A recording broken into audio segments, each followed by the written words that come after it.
Hi, and welcome to a special edition of One-on-One. I'm Rich Wells, the Public Information Officer for the City of Glendale.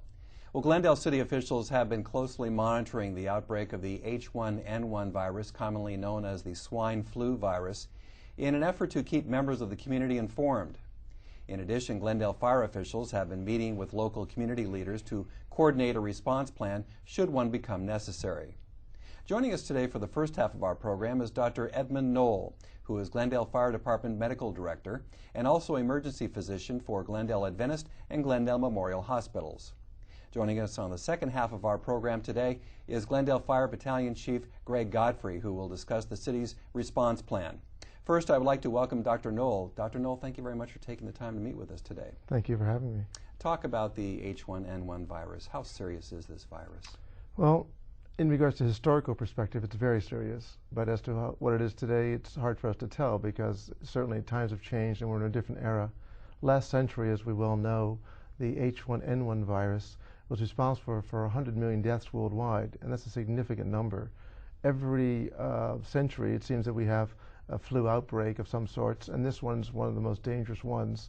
The Spanish flu, as this was called, during the 1918 period, caused a tremendous amount of deaths worldwide. And along with another epidemic, which we remember was called the swine flu itself, was in the 70s. And then we had the Hong Kong flu and different flus. So all told, it's hard to predict how dangerous the H1N1 will be this time, but we know from history that it's extremely dangerous in the fact that in the early 1918 period, the feeling was that that virus had been around earlier in the 1890s, which may have caused it to be not as strong. So when it did become positive in the human species in the time of World War I, when we were sending doughboys over to Europe, it was actually found that in Kansas, in the mid-Americas, where the virus originated, and then was being transferred over in late October, and when the flu season hit in Europe, then it had its devastating consequences. So to say how dangerous it is, we don't know, and with that history is why we're being so proactive at this point. Should people be concerned about catching this virus, Doctor? Like any seasonal virus, people should be concerned, but I don't think they should be overly concerned. The flu last year, the regular seasonal flu in the United States alone killed 36,000 people, caused 200,000 hospitalizations, and cost $37 billion. So, in hospital costs. So every year we have this around us. So the new strain, the H1N1, when I say new, the old strain that's been reactivated, probably is going to be treated like another seasonal variant. And we're going into a warmer time of the year, which is when flu is not common. So if it had been in our population now, it probably is not going to be as strong. And then when the flu season comes up again, that's when we may see possibly cases again.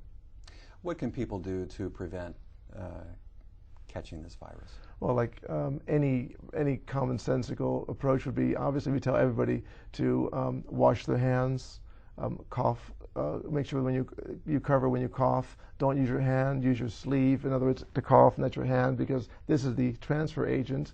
And second of all, wash as much as possible your hands anytime you can.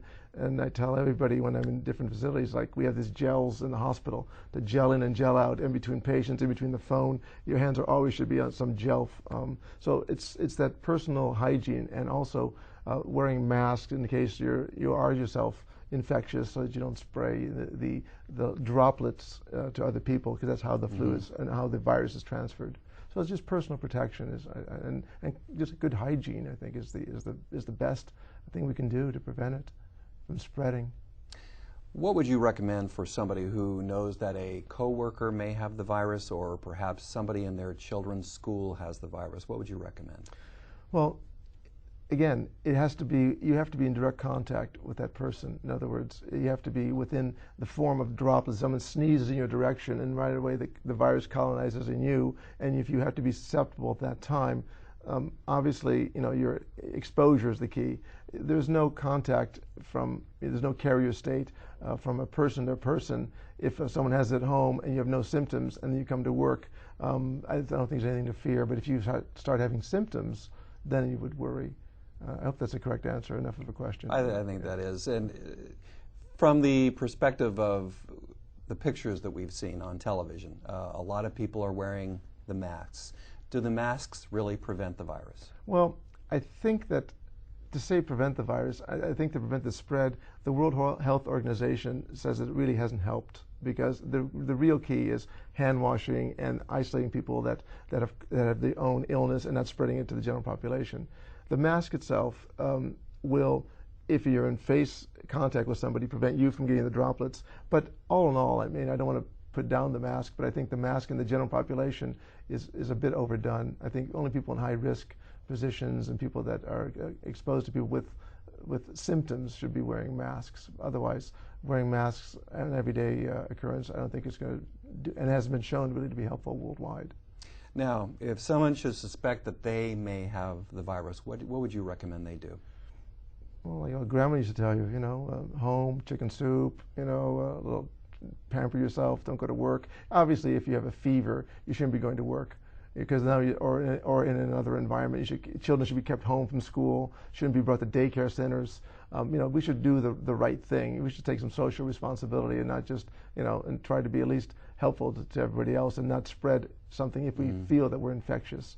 So what they should do is just, do anything else. If you have, like, what would you do for the cold? You would basically take things very commonsensical, right, and you would just, drink fluids and take Tylenol or aspirin if you can tolerate that, and if things don't get better in 2 or 3 days, then call your doctor. Yeah, well, I was going to say, and just a phone call to your local physician, sure, correct? Sure.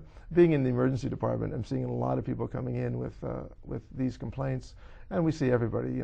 People determine their own emergency, and that's fine. But we also, as medical experts, can determine who has something and who doesn't have something, but we're taking all the precautions at the hospitals as also taking this as a very serious risk. But certainly what we've seen in the last couple of weeks has been just more like a seasonal virus rather than a fulminant H1N1 outbreak. Now, is there a vaccine for the H1N1 virus? Yes, there is.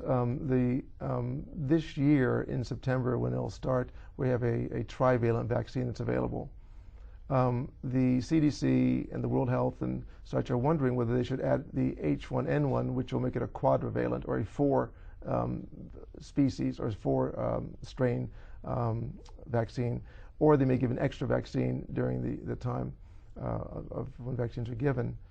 But historically, we've had the swine flu vaccine given in the 70s when there was an outbreak of it then, and when Gerald Ford was the president, it became the swine flu vaccination, and there were a lot of issues with that. But we have the vaccine available, but the problem is that every 2 or 3 years it changes, and so we have to keep changing it. But we know basically what's causing it, and we're ramping up for giving a mass vaccination this fall. So that's one good thing that we have over the people in 1918 didn't have. Well, and Los Angeles County and CDC and state and federal officials, of course, have made a lot of information available. I understand that if people do have additional questions about this, that they can call the County of Los Angeles at 211 for some additional information. And of course, I imagine there's a wealth of information on the internet, correct? Yes. Everybody now is a Google University graduate, so they have their degree in that science, and they're very well informed. So there's so much information, it's just a matter of filtering it properly and making sure that it pertains to your specific needs. Now, the public often hears the term pandemic. What is a pandemic, and is H1N1 a pandemic? Well, pandemic is a term that's been developed by the World Health Organization. There's different levels. For instance, a level 3, and it goes to 6 levels. Level 3 levels are just general viruses that are infections that stay within the animal and human community. When it starts spreading out of the animal community to human spread, it becomes usually, we call that like a level 4. And that's when avian flu was around, just remember that. Right. It seems so many years ago, but when avian Right. flu was the last pandemic. Again, that was a 4.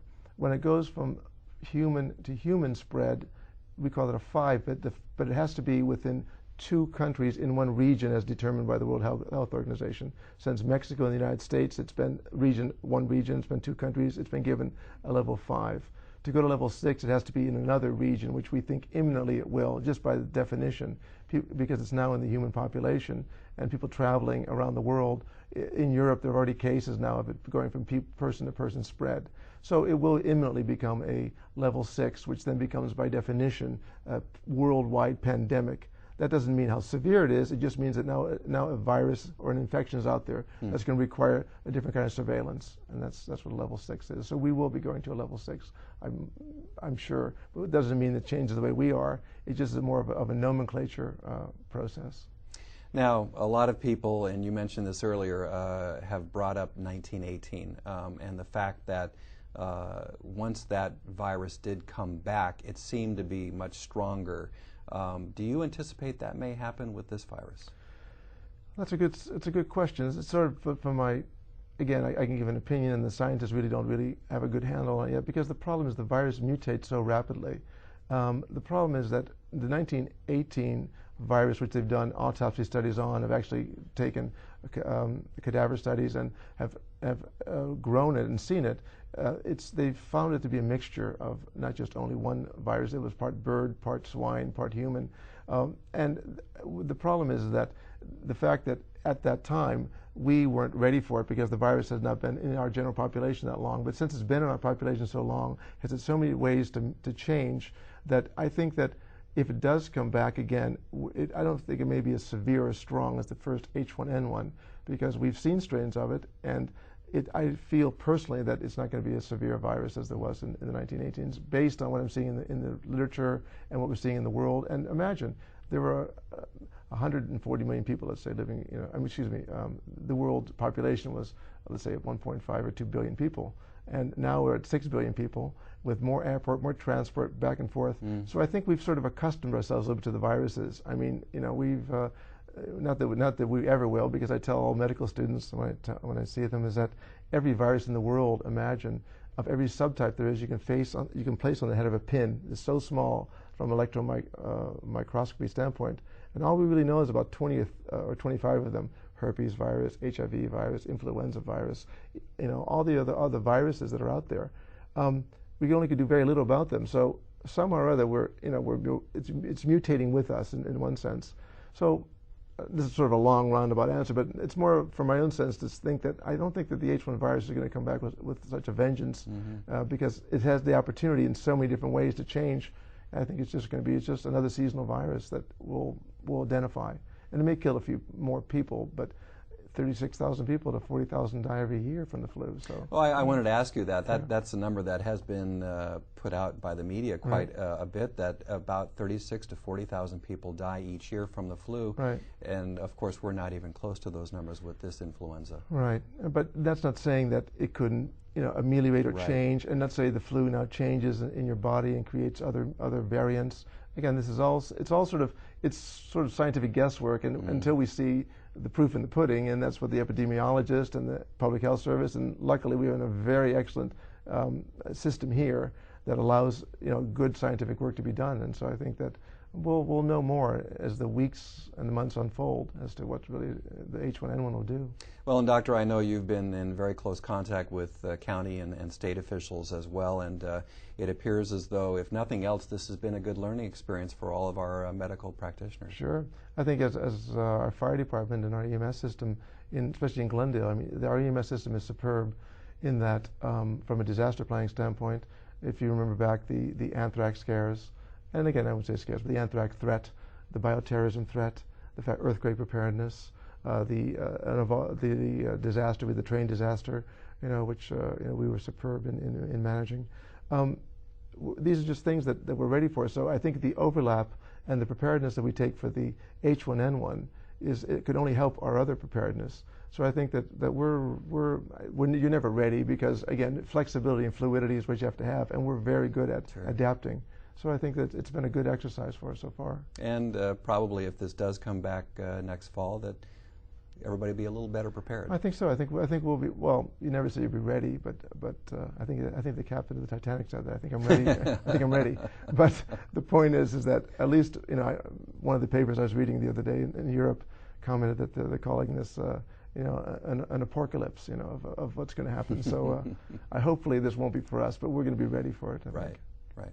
Well, Doctor, I want to thank you, and I do want to mention that if anybody does have any questions about this, that they can go to the Glendale City website at www.ci www.glendale.ca.us for more information. Our fire department has been keeping that page updated, and a lot of very good information. And I think you also gave us a lot of very good information here today, and I want to thank you for joining us. Well, thank you for the opportunity. Thank you, Dr. Edmund Knoll. We'll take a break now. We're going to be back with more one-on-one with Glendale Fire Battalion Chief Greg Godfrey right after this. Glendale, it's time to save water. We are currently experiencing one of the driest seasons on record. Yet this dry season can serve as an opportunity for all of us to take part in water conservation.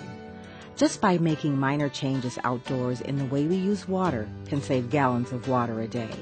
For example, position sprinklers so that the water lands on the lawn and shrubs, not on sidewalks or driveways. Step on your grass. If it springs back, you don't need to water. Water when temperatures are cooler. Sweep driveways and sidewalks instead of hosing them.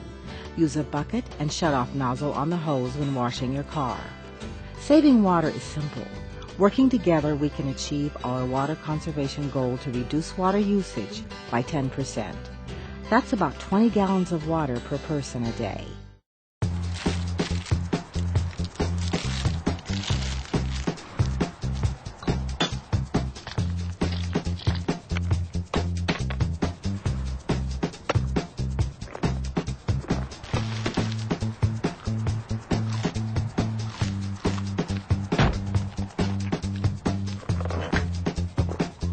What we do to the planet, we do to ourselves. You can help keep America beautiful. Visit KAB.org. When I'm on my way to calls and I'm rolling code 3, which means the lights and sirens are going, I sometimes encounter problems where people in cars don't pull to the right. We run into situations where people don't pull to the right or they fail to stop and yield to us. It could at times be frustrating when you're attempting to get to a location with your lights and sirens on. We're usually responding to emergency calls where either an officer or a citizen needs help. In the city of Glendale, we respond to approximately 15,000 emergencies a year. Every second counts. Response times are threatened whenever motorists don't follow the traffic laws. The fireman or policeman responding to the call could be responding to help one of your loved ones. If you find yourself in the middle of the intersection and there's a car behind you or there's a car in front of you and you're really not sure where you should go, try to move to the right as safely and quickly as possible, and if you can't, just stay where you are. So it's real important that you pay attention. Help us make our jobs easier. We love what we do and we're there to help, but we can't do it alone. We need your help.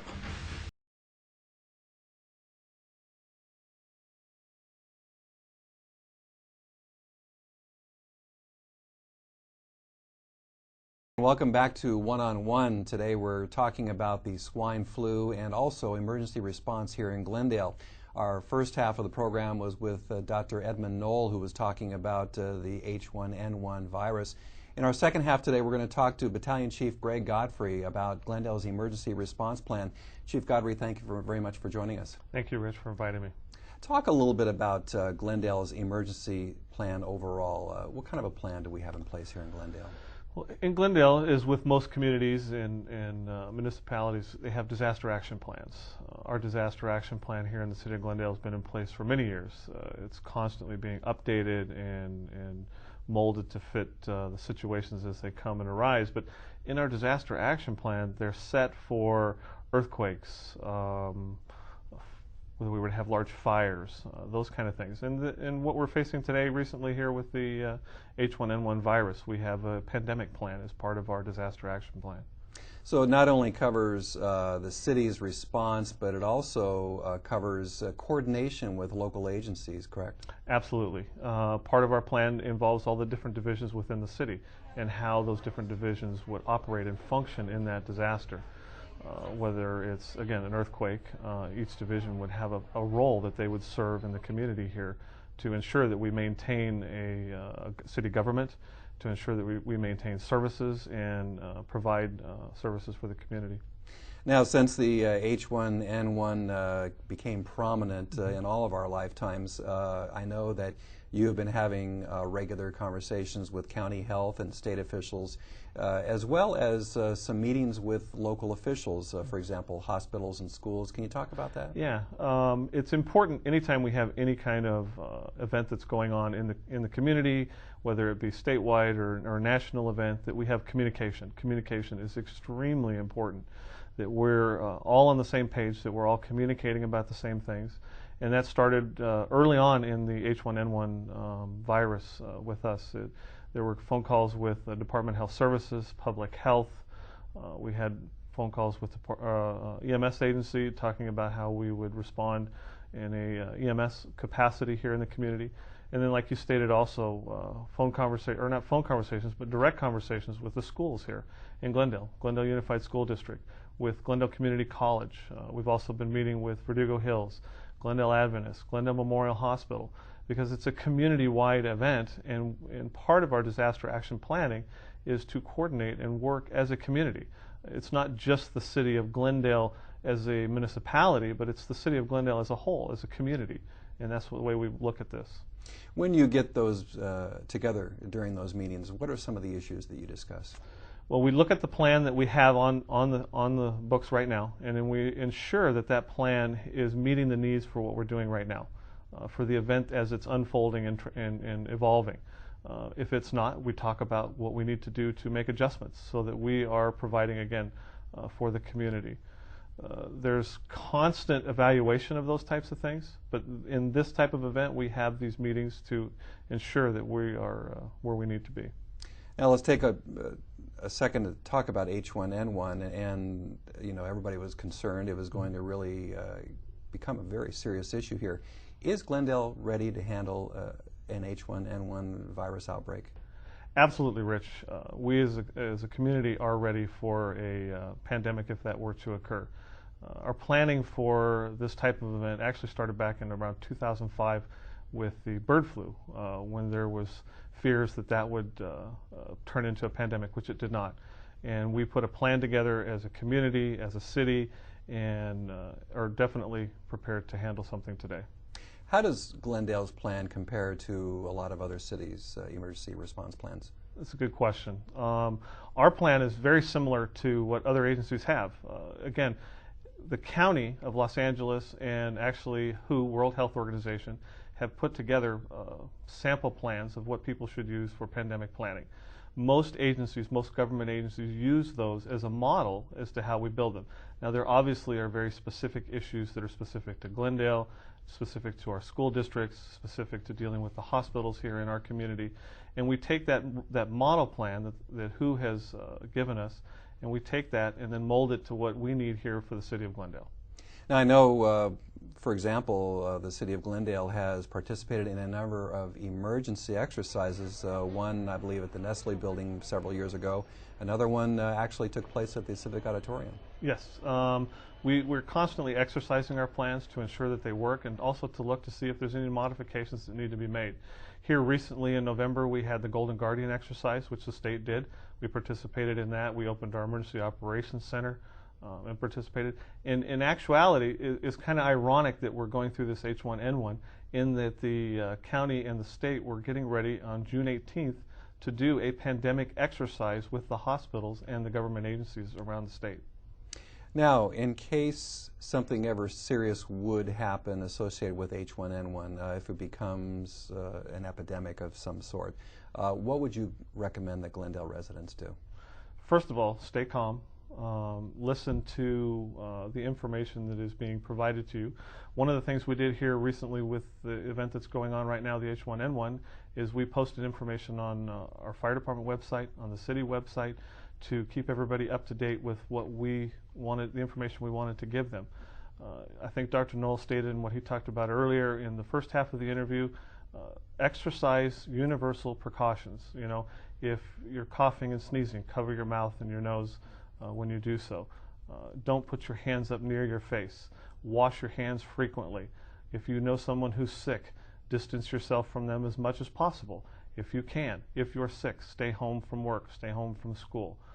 Those are the things that we want to continue to to reiterate to people, because if we can slow the spread of something like this down, then that helps us in the long run. Chief, if people want to know more about what's going on, I know you just mentioned the city website. Is there any numbers or that they can call or anything of that nature? The county actually, in this event that's going on right now, has put out the 211 phone line system, and that's actually a county system that would be used in any type of disaster that happens countywide. It just happens to be used right now currently for the H1N1 virus. If there was an earthquake and the county wanted to supply information to the community, that's one way of doing it. The other would be, again, our websites. Chief, any closing thoughts about the emergency response plan? It sounds as though Glendale has a very good plan in place, not only for, of course, H1N1, but for any emergency should one occur here in the city. I want to thank you for the opportunity to come here and to be able to talk about that. I think the citizens here in the city of Glendale can feel comfortable and know that their city government, that their fire departments, their police departments, public service, public works are well prepared. We have a plan in place. It's also a community plan where we've, like I stated earlier, talked with the schools, the college, and the hospitals here. So I think that they can feel comfortable to know that we're well prepared. Well, and we should also put a plug in for our CERT program, which actually gets the public involved in emergency response, true? Absolutely. We have our community emergency response team. We teach that program every other month. It's a 4-week program where we teach citizens here in the community how to help out in their neighborhood in case of a disaster if we're not able to respond in a timely manner. If anybody wants to know more about the CERT program, what can they do, Chief? They can contact Tanya Gregorian, and she would have the information. They can go to our website, and there's also information on there as well. Okay. Well, Chief, again, a lot of information here today. I want to thank you and, of course, Dr. Knoll also for taking the time to visit with us. I think it's been very informative for me, and I know it has been for our viewers as well, and I want to thank you for taking the time to join us. Thank you very much, Rich. And thank you for joining us for another edition of One-on-One. We'll see you next time.